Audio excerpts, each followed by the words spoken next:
mpakani mwa kijiji cha Utura na Katunda, kata ya Mabama, wilaya ya Uyui, mkoa wa Tabora, ambapo walikamatwa Ali Abdalla Kayogolo. Huyu ana umri wa miaka 33. Kabila ni mkulima mkazi wa Katunda ambaye anashiriki katika chama cha msingi cha Upendo mwenye nambari ya TUB 015, pamoja na mtumiwa mwingine Mrisho Amani Makunge mwenye umri wa miaka 30 mkazi wa Mabama.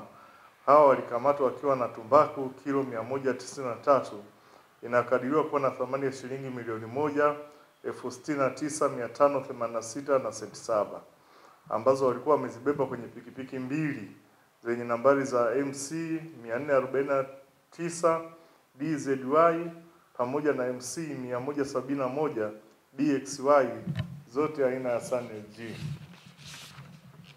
Upelelezi umefanyika na wamebainika kwenye makosa mawili ya kusafirisha tumbaku kutoka eneo moja kwenda eneo jingine baada ya saa 12 za jioni, ambapo hii ni kinyume na kifungu cha sheria namba 31 sehemu ya 8 na kanuni ya bodi ya tumbaku.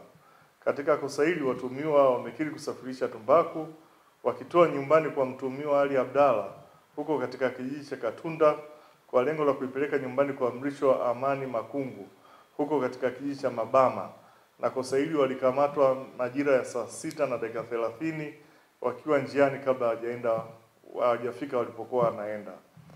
Pia imebainika kwa kosa la kununua na kuuza tumbaku bila kuwa na leseni.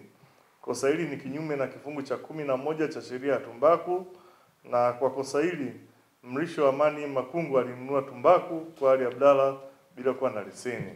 Uchunguzi kwa makosa haya yote mawili unaendelea na jeshi la polisi, na tunaendelea kutoa wito kwa wakulima, wanunuzi na wadau wote wa tumbaku kuelekea kwenye kipindi hiki cha msimu wa tumbaku kuhakikisha kwamba wanafanya shughuli zote kwa kufuata sheria zilizopo.